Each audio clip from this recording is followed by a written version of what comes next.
Olá a todos, eu sou Esther Solano, sou socióloga e professora da Unifesp e hoje eu queria falar com vocês sobre as políticas do ódio e da intolerância que infelizmente são tão comuns nos nossos dias de hoje.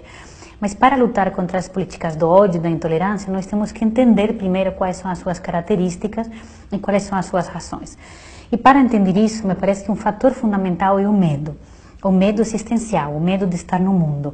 Quando nós falamos dessa onda conservadora, dessa reação conservadora que está se organizando, ultraconservadora inclusive, até de extrema direita, antidemocrática, o que nós vemos no fundo são pessoas que têm medo, incapacidade de entender o mundo, incapacidade cognitiva, incapacidade emocional de enxergar que a pluralidade do mundo, a sua complexidade, justamente a sua riqueza e a sua beleza.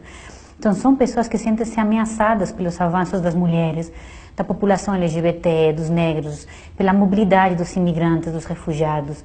São pessoas que sentem-se inseguras, ameaçadas, porque o modo de vida delas, tradicional, está de fato sob ameaça e não vai voltar. O conservador, no fundo, uma pessoa saudosista, né, que sente saudade de aquele mundo passado no qual ele estava sob controle, mas que não vai voltar mais, né? Então, acho que isso é uma coisa importante de entender, o medo existencial de aquelas pessoas que sentem uma insegurança, né, um medo emocional, psicológico de estar nesse mundo tão complexo e tão acelerado. O Adorno e Horkheimer, na Dialética do Esclarecimento, eles falam muito sobre a burrice, que é essa incapacidade de estar no mundo, de entender o lugar no mundo, como uma cicatriz, uma ferida na alma, eles dizem. Por quê? Porque a capacidade intelectual, cognitiva do indivíduo foi inibida, foi castrada, foi no seu crescimento, na sua formação, e ele simplesmente não entende, né? Não entende o mundo e tem medo e justamente se sente inseguro por esse mundo. Agora, qual é o problema? Esse medo existencial, esse medo de estar nesse mundo tão complexo, pode derivar muito bem em fanatismo e intolerância. O próprio Spinoza já falava que o ódio é basicamente uma tristeza que eu tenho, o sentimento de ser pequeno, medíocre, incapaz de entender justamente o mundo, mas associo isso a uma causa exterior, ao negro da periferia, ao imigrante, ao estrangeiro, etc. Né? Então, não sou eu a causa da minha mediocridade, outro é a causa. O que acontece com isso? Os políticos populistas, autoritários, antidemocráticos, de extrema-direita, sabem muito bem dialogar com esse medo, explorá-lo para questões político-eleitorais. O medo é uma questão muito profunda, psicológica e muito humana.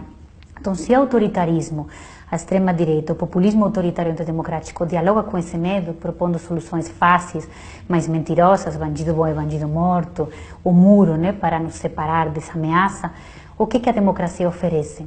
O que a democracia oferece a essas questões existenciais, psicológicas, emocionais, né? A democracia poderia oferecer a construção do coletivo, do comum, o convívio, a ideia de que nós podemos construir um país entre todos, uma política que a todos nós pertence, a ideia de construir o nosso presente, o nosso futuro, a ideia do coletivo. Mas que democracia é essa? Nós temos essa democracia? Nós temos essa democracia num país tão desigual como o Brasil, que é um país que tem uma desigualdade em termos não só de renda, mas também racial, em termos de acesso à justiça, à informação. A democracia como valor, ela é compatível com essa desigualdade? A desigualdade é profundamente antidemocrática, o racismo é violentamente antidemocrático.